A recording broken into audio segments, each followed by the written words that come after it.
Hey besties, it's Rosie. Besties, today I'm getting the message that some of you might be facing so much backlash, so much opposition, that you're starting to feel like you're better off going it alone. Like you're taking stock of the people around you, and there just seems to be so much infighting.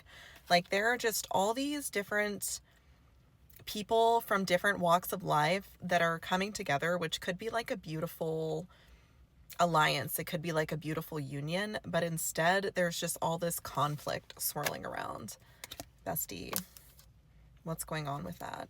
Okay, I'm getting the message that a manifestation of yours is getting ready to come through. So if this is resonating for you, if you're kind of feeling like this, if there's just like a lot going on around you and you're like, oh my god, like I just kind of want to lay low and like stand clear of the blast. Like this drama is just like not really doing it for me. I'm seeing that the reason this is happening is because a long-standing manifestation of yours is coming in. 10 of Cups and the Emperor. So bestie, this could be a counterpart if you are a feminine and you're seeking kind of like this Emperor energy, or it could just be an outer manifestation of this Emperor energy in your life. So this could be a new form of stability that is entering your life. This could be really any outward expression of masculine energy. This could be a new way to make money. This could be a new friend group. This could be a new community of some sort that will be helpful to you in the realm of masculine energy. Spirit, what else?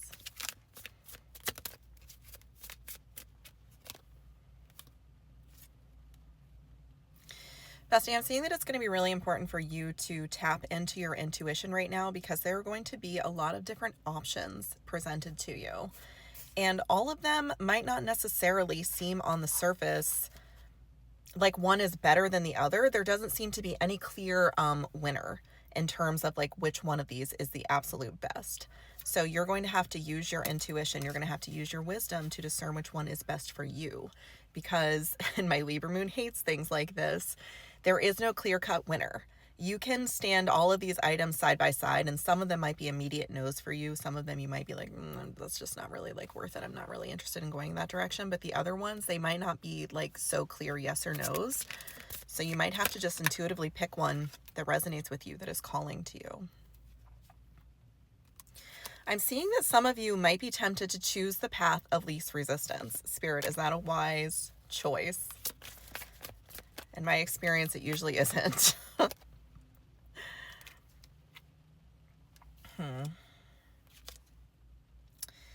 I'm hearing that choosing the most aligned path is going to take a reserve of strength that you might not feel like you have the ability to tap into right now. But that's false. That's just a story you're telling yourself. You have it, but it is going to be hard. You know, hard things are worth doing. Some things are hard and they're not worth doing, but I'm seeing in this instance that some of these options that are on the table for you, they will be worth doing, but they are going to be hard, and they will be the most enlightening for you. These will be the options that will take you highest on your ascension journey. But again, anyone who's on that journey, if you're listening to this message, you're on that journey to some extent. You know that it's not a walk in the park. It's not a cakewalk. It's freaking hard. So I'm seeing that in order to follow your most aligned path, your highest path, it's going to be difficult. There's going to be some turbulence. And I'm getting that the reason for that is that path isn't often traveled. So if you're in the woods and you see a couple different options as far as path goes, they're the ones that's the most popular one. You know, it's already trampled down. You can see clearly where it goes. But this path, most people don't walk it, so it's a little bit obscured.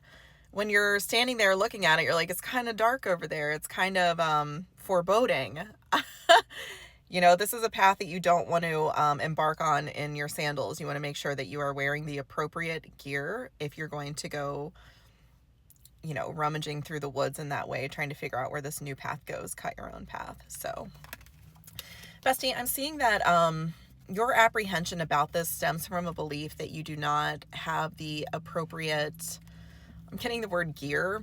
I don't really know that it's it. You might just feel like you don't have what it takes to do that. You're looking around kind of at your resources and you're like, I don't really see how I'm going to do that with this.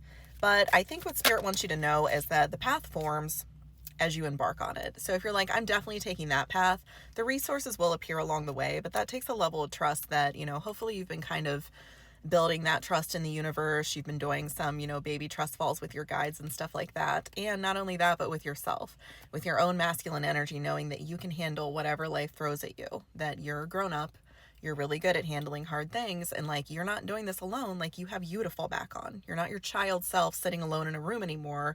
You're like a grown up who's very freaking capable. Like you wouldn't let your friends down, so why would you let yourself down in this situation? Like if they needed help, you would step up for them. So like you can do that for yourself. You're perfectly capable of being that person for yourself, and that might be a little bit scary.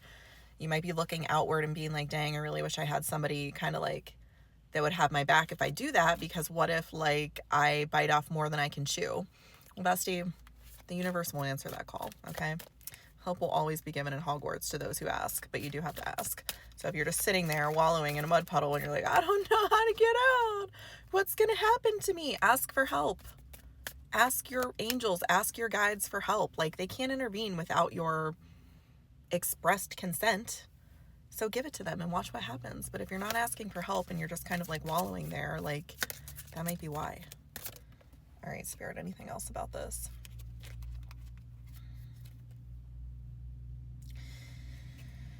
Bestie, this is kind of a weird time of year to say something like this, because normally, we're approaching the winter months if you live in the region of the world that I do.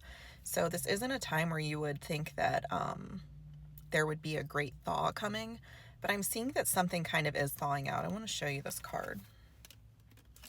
So Four of Swords is typically the card of healing and rest. And if you see this little girl, she's kind of walking around and there's this big statue.